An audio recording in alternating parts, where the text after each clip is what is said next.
Assalamualaikum warahmatullahi wabarakatuh. Salam hormat untuk Bapak dan Ibu pensiunan ASN yang kami banggakan. Semoga Bapak Ibu selalu diberi kesehatan, ketenangan, dan keberkahan dalam setiap aktivitas sehari-hari. Pada kesempatan ini kita akan membahas satu kabar yang belakangan membuat banyak pensiunan bertanya-tanya, bahkan mungkin sempat merasa deg-degan. Benarkah rapelan gaji pensiunan dan THR tahun 2026 akan segera cair? Benarkah Presiden sudah menandatangani peraturan pemerintah terbaru? Dan yang paling penting, apa sebenarnya fakta yang perlu Bapak Ibu pahami supaya tidak salah paham dan tidak mudah terseret informasi yang simpang siur? Bapak Ibu yang kami hormati, informasi saat ini memang menyebar sangat cepat. Ada yang hanya membaca judul, ada yang hanya mendengar potongan, ada pula yang menerima kiriman pesan berantai tanpa tahu sumbernya. Padahal yang paling aman adalah memahami isi kebijakan secara utuh, bukan sekadar menangkap kata-kata yang terdengar meyakinkan. Karena urusan hak pensiun bukan hal kecil, ini menyangkut ketenangan hidup, rencana belanja rumah tangga, biaya kesehatan, hingga kebutuhan sehari-hari. Beberapa hari terakhir beredar kabar yang menyebut Presiden Republik Indonesia Prabowo Subianto telah menandatangani peraturan pemerintah terbaru tahun 2026 terkait penyesuaian gaji ASN dan pencairan tunggakan atau rapelan termasuk untuk pensiunan. Kabar itu juga sempat ramai karena judulnya terdengar sangat tegas, seolah semuanya langsung beres dan langsung cair. Wajar bila harapan ikut naik, karena kata resmi dan cair memang terasa menenangkan. Namun disinilah pentingnya kita menahan diri sejenak, menata pikiran, lalu memeriksa secara jernih. Kebijakan yang sudah disahkan itu benar, tetapi pelaksanaan pencairan tetap punya tahapan, prosedur, dan proses teknis yang tidak bisa lompat begitu saja. Bapak Ibu, dalam pemberitaan yang beredar disebutkan bahwa kebijakan ini menyasar penerima dalam jumlah besar, sekitar 9,4 juta orang, mencakup ASN pusat, ASN daerah, prajurit TNI, anggota Polri, hakim, serta para pensiunan dari berbagai golongan. Angka sebesar itu menunjukkan kebijakan berskala nasional, menyentuh banyak rumah tangga, dan tentu saja melibatkan sistem administrasi serta sistem pembayaran yang kompleks. Karena itu, ketika ada kebijakan baru, pihak pemerintah tidak hanya mengumumkan, tetapi juga harus memastikan sistemnya siap, datanya valid, dan mekanisme penyalurannya aman. Sekarang mari kita bedah pelan-pelan. Untuk ASN aktif, penyesuaian biasanya mencakup gaji pokok dan beberapa tunjangan melekat. Ada komponen yang sifatnya melekat pada jabatan, ada yang terkait masa kerja, ada pula yang sifatnya kinerja. Pada ASN daerah, skema bisa serupa, namun tetap mempertimbangkan kemampuan keuangan masing-masing daerah. Ini penting, karena kondisi fiskal daerah berbeda-beda. Ada daerah dengan pendapatan yang kuat, ada pula yang masih terbatas. Maka, pelaksanaan di lapangan bisa memiliki penyesuaian waktu atau teknis sesuai mekanisme pemerintah daerahnya. Lalu bagaimana dengan pensiunan? Bagian ini yang paling banyak ditunggu. Dua hal yang sering disebut adalah rapelan atau tunggakan pensiun dan THR tahun 2026. Banyak yang bertanya, rapelan itu maksudnya apa? Apakah selama ini ada hak yang tertahan?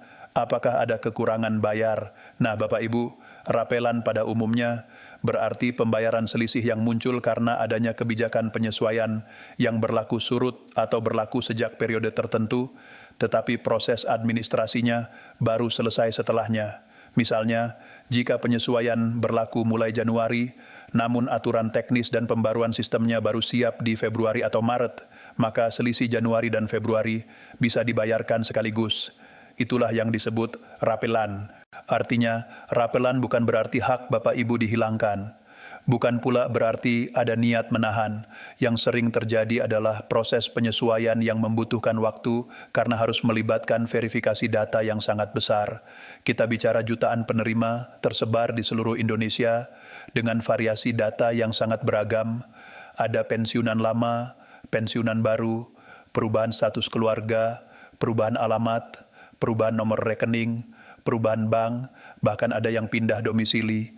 Semua itu wajib diverifikasi agar pembayaran tepat sasaran, nominalnya tepat, dan tidak menimbulkan masalah di kemudian hari.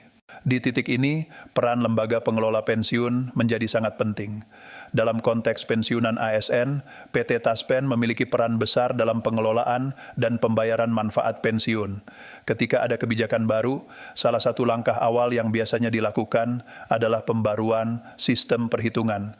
Kalau ada perubahan nominal, perubahan persentase, atau ada komponen rapelan, sistem harus disesuaikan dulu. Setelah itu masuk ke tahap validasi dan pemadanan data. Ini bukan formalitas, tetapi kebutuhan nyata.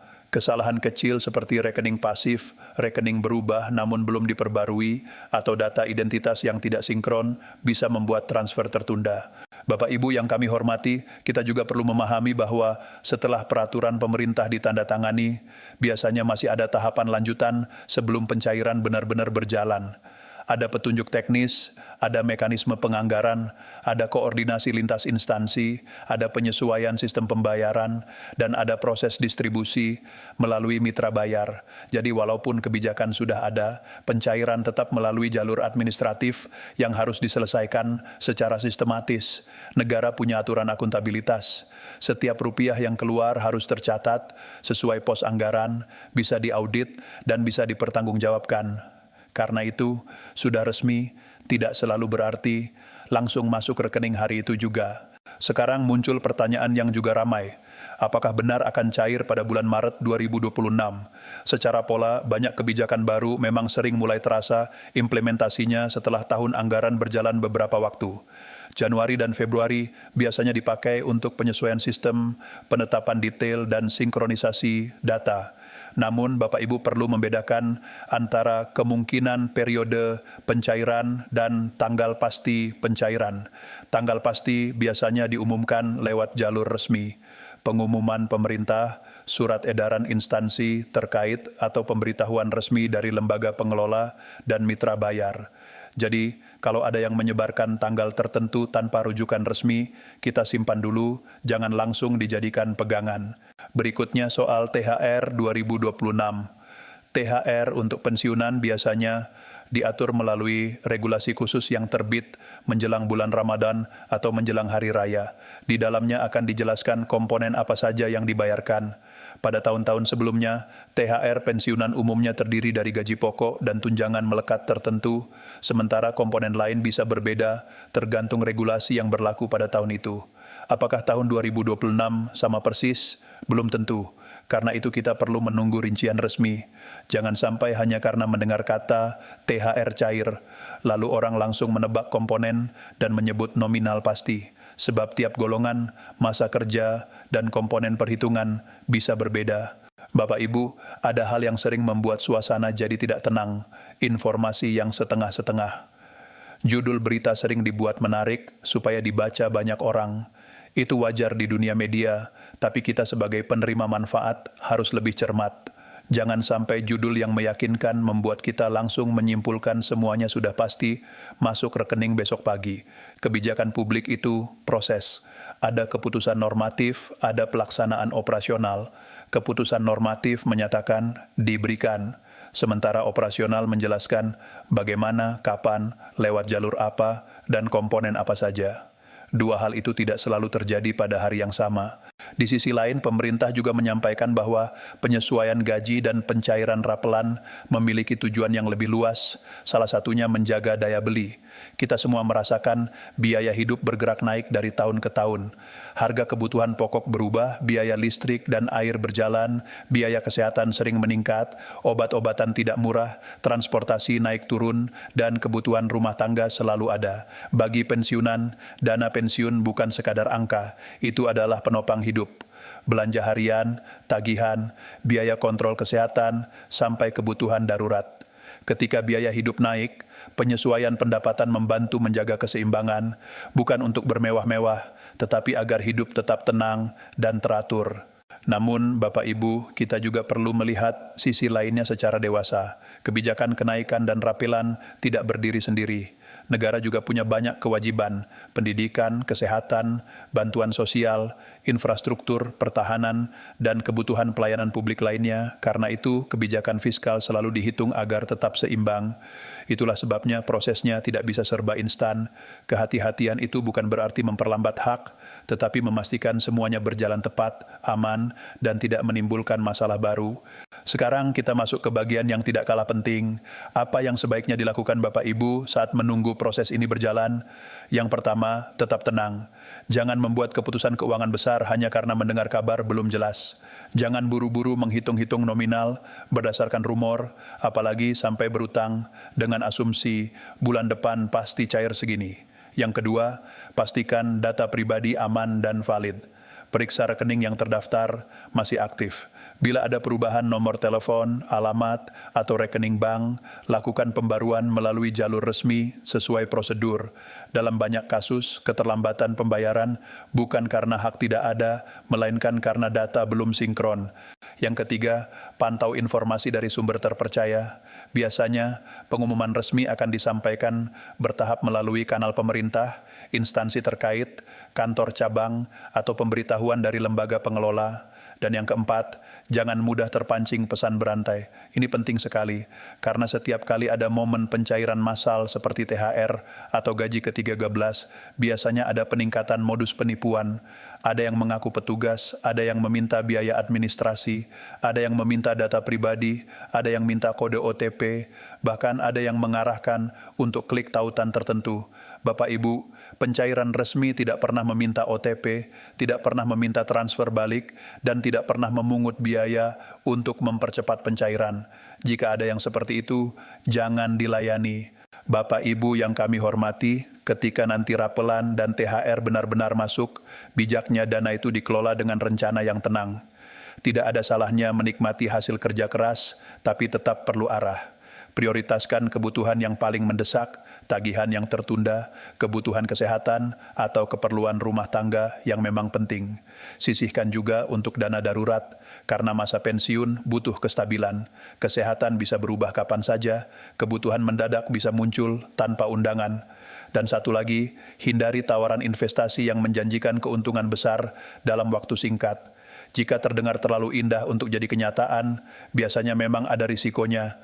Selain itu, jaga komunikasi yang sehat antar sesama pensiunan. Kadang ada yang menerima lebih dulu karena perbedaan proses bank, perbedaan jadwal internal, atau perbedaan jalur transaksi. Kalau ada teman yang menerima hari ini, sementara yang lain belum, jangan langsung panik. Perbedaan beberapa jam atau beberapa hari masih mungkin terjadi. Yang penting pegang informasi resmi dan pastikan data diri tidak bermasalah. Bapak Ibu, kebijakan ini juga punya dampak yang lebih luas terhadap perekonomian. Saat jutaan penerima memperoleh tambahan dana, perputaran ekonomi daerah ikut bergerak, warung kecil lebih ramai, pasar tradisional berputar, usaha lokal mendapat napas. Itu sebabnya kebijakan seperti ini sering dilihat sebagai bagian dari upaya menjaga stabilitas sosial dan ekonomi. Namun tetap kita harus realistis. Ini bukan solusi untuk semua persoalan ekonomi. Ini adalah penyesuaian untuk menjaga keseimbangan agar hak yang diterima tetap relevan dengan kondisi biaya hidup. Pada akhirnya, yang paling penting adalah menjaga ketenangan dan ketelitian. Hak pensiun adalah hak yang dilindungi negara, bukan sesuatu yang bisa hilang begitu saja. Jika benar peraturan pemerintah 2026 sudah ditetapkan, maka implementasinya akan berjalan mengikuti tahapan yang ditetapkan juga. Tugas kita sebagai penerima manfaat adalah memastikan data benar, mengikuti kanal informasi resmi, tidak menyebarkan angka yang belum pasti, dan mengelola dana dengan bijak saat diterima. Semoga pembahasan ini membantu Bapak Ibu memahami kabar rapelan dan THR 2026 secara lebih utuh, tidak sepotong-sepotong, sehingga hati lebih tenang dan langkah lebih terarah. Terima kasih sudah menyimak sampai akhir. Wassalamualaikum warahmatullahi wabarakatuh. Right.